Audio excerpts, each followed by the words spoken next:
이번 시간에는 우리 후보 식별자에 대해서 같이 한번 살펴보도록 하겠습니다. 자, 우리 후보 식별자는 식별자가 될 수 있는 여러 가지 속성들, 그 값들을 우리가 이제 후보 식별자 그렇게 이제 부르는 거예요. 해서 이 후보 식별자라는 거는 개체에서 각 인스턴스를 유일하게 식별할 수 있는 그런 속성 또는 속성의 집합 이런 것들을 보고 우리가 이제 후보 식별자 그렇게 이제 부르는 겁니다. 이게 무슨 말이냐? 자, 예를 들어서 이제 사람이 있을 때 사람의 속성에는 여러 가지가 있죠. 자, 이름이라는 그 속성도 있고요. 그 다음에 이제 성별이라는 그 속성도 있고, 그리고 학번이라는 이 속성도 있고요. 그리고 전화번호도 있을 수 있죠. 그리고 주소도 있을 수가 있고, 그리고 주민등록번호도 있을 수도 있겠죠.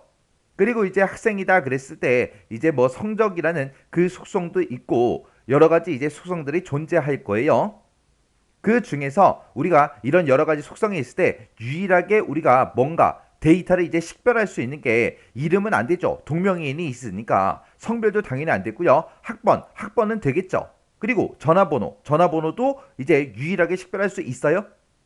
유일하게 식별을 할 수가 있어요. 전화번호가 똑같은 사람은 단 한 명도 없잖아요. 근데 전화를 안 가지고 있는 그런 사람도 있을 수 있다고요. 해서 전화번호는 이제 유일하게 식별할 수 있는 그런 식별자가 될 수가 없습니다. 주소도 안 되죠. 왜? 한 집에 이제 여러 명의 구성원들이 살고 있으니까 주소도 당연히 안 될 거고요. 그리고 주민번호는 유일하게 뭔가 각각의 이제 학생들을 전부 다 이제 식별할 수 있겠죠. 이 주민번호가 없는 사람이나 아니면 중복되는 그런 데이터가 있을 수가 없잖아요.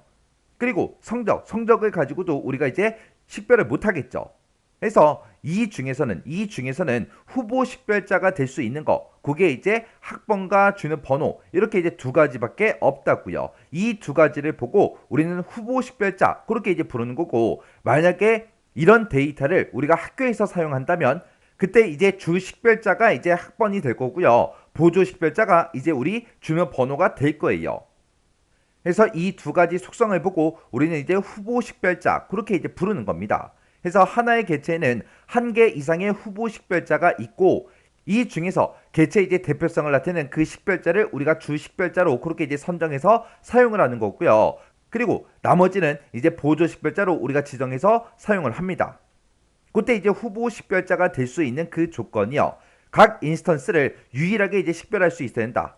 학번이다, 주민번호다 유일하게 식별할 수 있죠. 그리고 속성의 값들을 직접 식별할 수 있어야 된다. 식별할 수 있잖아요. 그리고 널 값이 될 수 없음. 여기서 얘기하는 널 값이라는 거는 값이 비어있는 그 값을 보고 얘기해요.